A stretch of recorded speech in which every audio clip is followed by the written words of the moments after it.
فبأي آلاء ربكما تكذبان. میرے پاس ایک صاحب کا فون آیا کہ میرے ابا ایسے، میرے ابا ایسے، میرے ابا ایسے. میں نے کہا بھائی اللہ تعالیٰ نے بیوی بدلنے کا تو اختیار دیا ہے، اگر مجبوری ہو.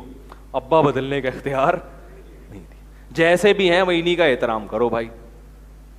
اب انگریز اولڈ ہاؤس میں جمع کرا دے گا کیونکہ قانون اجازت دیتا ہے، ہم بھی جمع کرا دیں اگر ہمارا قانون اجازت دے، لیکن اللہ کا قانون اجازت، اگر گورنمنٹ اجازت دے بھی دے تو اللہ اجازت نہیں دے. وہ بڑے پریشان تھے، یار ابا ٹارچر ہی کرتے رہتے ہیں ہر وقت. صحیح ہے.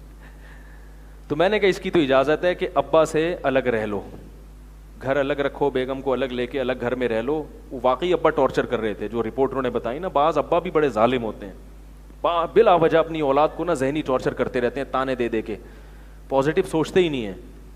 لیکن اب کیا کریں، ہیں تو ابا نا. اب یہ تو نہیں کہ جی ابا لے جا کے آپ نے اولڈ ہاؤس میں جمع کرا دیے کہ ان کی تھنکنگ چونکہ نیگیٹو ہے، ٹھیک ہے نا، ان کی تھنکنگ کیا ہے، نیگیٹو ہے. اور جتنے بھی نیگیٹو تھنکنگ والے ہیں ان کے لیے اولڈ ہاؤس بنا ہوا ہے. بھائی پازیٹیو ہے یا نیگیٹو ہے؟ قرآن کیا کہہ رہا ہے، وَلَا تَقُل لَهُمَا اُفٍّ. اور وہ بوڑھے بھی تھے. میں نے کہا بوڑھے ہیں اب تو یہ صحیح بھی نہیں ہو سکتے. بوڑھا آدمی بہت مشکل ہے کہ وہ صحیح ہو جائے. بوڑھوں کہتے ہیں میرے ابا کو اب سمجھائے کون. میں نے کہا اگر دادا زندہ ہوتے نا آپ کے تو دادا سے کہتے کہ ابا کو سمجھا دو، کیونکہ آپ ابا کو سمجھاؤ گے تو پھر ابا کو غصہ آئے گا، باپ میں ہوں یا تو ہے. یہ بھی بڑی ٹینشن ہوتی ہے. کون سمجھائے بھائی ابا کو؟ تو مجھے کہنے لگے آپ سمجھا دیں. میں نے کہا مجھے وہ مانتے ہیں. ہر مولانا کو ہر آدمی تھوڑی مانتا ہے، ہر مفتی کو. وہ کہیں گے میں نہیں مانتا. میں ایک دفعہ وراثت کا مسئلہ حل کرنے کسی کے گھر میں گیا، میں نے بتایا اس بہن کا اتنا حصہ، بھائی کو غصہ آ گیا. تو اس نے کہا نہیں اتنا نہیں ہے. تو انہوں نے کہا یہ مفتی صاحب، انہوں نے کہا میں اس مفتی کو نہیں مانتا. کر لو کیا کرنا ہے بھائی.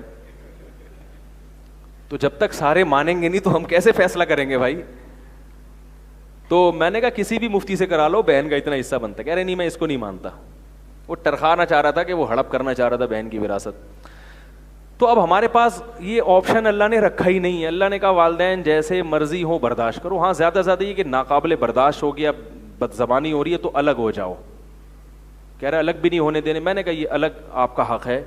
جوان ہو گئے اور بیوی بھی آپ کی رہتی ہے ساتھ میں تو قریب میں ہی کہیں گھر لے لو. ابا سے روزانہ صبح و شام ڈانٹ کھانے کی نیت سے جایا کرو، تاکہ اچھی توقع رکھ کے جاؤ گے، پھر ڈانٹ ملے گی تو ڈپریشن ہوگی. اسی نیت سے جایا کرو. بسم اللہ الرحمن. میں نے کو ایسے ہی سمجھایا. یا اللہ مجھے پتا ہے ابا بہت غلط سلط بولیں گے، الٹی سیدھی بولیں گے، بس آدھا گھنٹہ میں بیٹھوں گا اس نیت سے کہ ابا کو بولنے دو، مجھے حج اور عمرے کا ثواب ملے گا بس.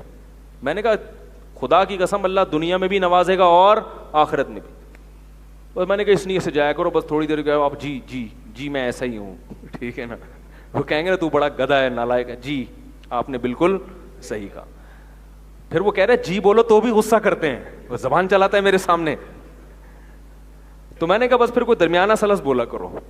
آدھا گھنٹہ ہے وہ ٹینشن ہے. میں نے کہا آدھے گھنٹے بعد وہ فون آ گیا مجھے جانا ہے، ایسے کر کے نکل آؤ. پھر شام کو دوبارہ آدھا گھنٹہ بیٹھ جاؤ، خرچہ ورچہ دے کے آ جایا کرو. اس طرح زندگی گزارو. چلاؤ بس کام. کون سا وہ ہمیشہ زندہ رہیں گے بھائی.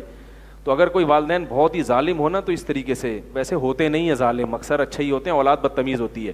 لیکن اگر کوئی کہیں ظلم کر رہے ہیں تو پھر اس طریقے سے ٹیکنیکل طریقے سے جو ہے اس کو ڈیل کیا جائے. تو یہ اس لیے کہ اللہ تعالیٰ نے ابا بدلنے کا آپشن آپ کے پاس رکھا ہی نہیں ہے. میاں بیوی بدلے جا سکتے ہیں، ابا. اور دیکھو ابا بھی اولاد کو برداشت کرتے ہیں. اگر اولاد بگڑ جائے تو ابا کبھی نہیں. اگر گھر سے نکال بھی دے نا غصے میں تو پھر ابا کی نیندیں اڑ جاتی ہیں، کہاں ہے میرا بیٹا تلاش کر کے لاؤ.